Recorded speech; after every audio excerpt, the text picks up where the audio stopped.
18 বছর বয়সী আব্দুর রহমান জিসান 14 মাস আগে ভালোবেসে বিয়ে করেন রাবেয়া মিষ্টিকে।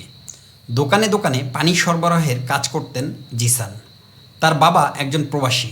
জিসান তার মা, স্ত্রী ও একমাত্র বোনকে নিয়ে ভাড়ায় থাকতেন যাত্রাবাড়ি থানার রায়েরবাগ এলাকায়।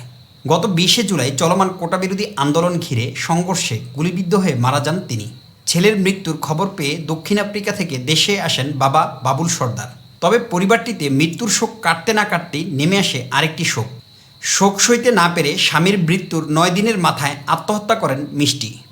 একসঙ্গে দুইজনকে হারিয়ে শোকে স্তব্ধ পরিবারটি। জিসানের মা জেসমিন বেগম গণমাধ্যমকে বলেন, 20শে জুলাই বিকেলে রায়েরবাগ 2 নম্বর গলিতে শ্বশুরবাড়ির সামনে গুলিবিদ্ধ হন জিসান। আমার 2 ছেলে মেয়ে। জিসান পরিবারের ছোট। ওরা আমার বাচ্চাকে গুলি করে মেরে ফেলেছে।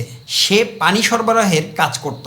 গুলিবিদ্ধ হওয়ার কতক্ষণ আগেও 7টা পানি দিয়েছে। চারদিকে যখন এই গোলাগুলির শব্দ, তখন অনেকে আতঙ্কে বের হয়ে দেখতে যায়। এমনই আমার ছেলেও গলির মধ্যে বের হয়। যেখানে দাঁড়িয়েছিল সেই জায়গাটা তার শ্বশুরবাড়ির ছাদ থেকে দেখা যায়। গুলিটা এক চোখে হয়ে মাথার পেছন দিয়ে বের হয়। গুলি খাওয়ার সঙ্গে সঙ্গে বাবা বাবা বলে পড়ে যায় জিসান। পরে আশেপাশে থাকা পরিচিতরা তাকে স্থানীয় একটি হাসপাতালে নিয়ে যায়। সেখান থেকে ঢাকা মেডিকেলে নিলে কিছুক্ষণ পর চিকিৎসক মৃত ঘোষণা করেন। আমি খবর পেয়ে ঢাকা মেডিকেলে গেলে জিসানকে মৃত দেখতে পাই। পরের দিন মেডিকেলের মর্গ থেকে তার মরদেহ দেয় আমাদের। লাশ আনতেও অনেক যুদ্ধ করতে হয়েছে। রায়েরবাগে জিসানের বাড়িতে গিয়ে দেখা যায় তার মা, ছেলে ও পুত্রবধূর ব্যবহার করা জিনিসপত্র ধরে আহাজারি করছেন। একমাত্র বোনটিও ঘরের কোণে কাঁদছে। তার বোনের 2 শিশু সন্তান রয়েছে। পুরো ঘরটি যেন স্তব্ধ।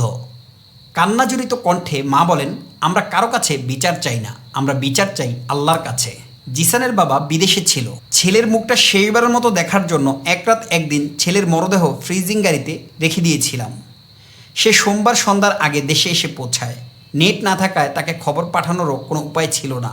পরে মানুষের কাছ থেকে টাকা নিয়ে মোবাইলে রিচার্জ করে তাকে খবর জানানো হয়। জিসানের কোনো সন্তান নেই। তিনি বলেন, ওদের দুজনের মধ্যে অনেক ভালোবাসা ছিল।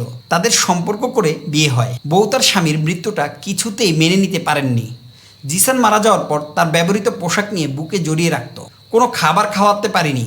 স্বামীর শোকে 29 তারিখ দুপুরের দিকে ওর বাবার বাড়িতে ফ্যানের সঙ্গে ফাঁস দেয়। আমার ছেলের বউ তার বাবার বাড়িতে যাওয়ার সময় আমাকে বলে, আম্মু তুমি অসুস্থ, মেডিকেলে যাও। আমি তাকে বুঝিয়েছি অনেক, সে যতদিন বাঁচবে মেয়ের মতো আগলে রাখবো। আশপাশের কোনো মানুষের কোনো কথায় কান দিব না। পাগলামি করতো, দরজা আটকে দিত। আমার ছেলে মারা যাওয়ার পর থেকেই বউ মারা যাওয়ার কথা বলতো সব সময়। আর বলতো তার স্বামীর পাশে যেন তাকে দাফন করা হয়। ছেলেকে মাতোয়াইল কবরস্থানে দাফন করা হয়, আর বউকে তার বাবার বাড়ি রংপুরে দাফন করা হয়। এই বাসায় মার্চের দিকে ভাড়ায় উঠি। জিসানের জন্ম এই এলাকাতেই 38 বছর ধরে।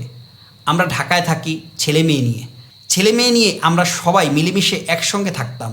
আমাদের পরিবারের অনেক শান্তি ছিল। কি হয়ে গেল আমার? ছেলে পানি দিত দোকানে দোকানে, সেখান থেকে 15-16 হাজার টাকা বেতন পেত। ঘটনার দিন সকালে ওর স্ত্রীকে নিয়ে বাজারে যায়, প্রয়োজনীয় বাজার করে দিয়ে আবার বাইরে যায়। আমার ছেলে কোনো রাজনীতি করতো না। ওর মানসিকতা শিশুর মতো ছিল। 5ম শ্রেণী পর্যন্ত পড়াশোনা করে আর করেনি। ওর ইচ্ছে ছিল একটা পানির লাইন কিনে ও ভবিষ্যতে আরও ভালো কিছু করবে। এই ঘরে আর থাকতে পারছি না, দম বন্ধ হয়ে আসছে, বাসা ছেড়ে দিয়েছি। জিসানের বাবা বাবুল সর্দার বলেন, এমন ঘটনা ঘটবে আমি কখনো ভাবিনি। 5 মাস হলো বিদেশে গিয়েছি, 8 বছর ধরে বিদেশে থাকি। আমি একজন রেমিটেন্স যোদ্ধা।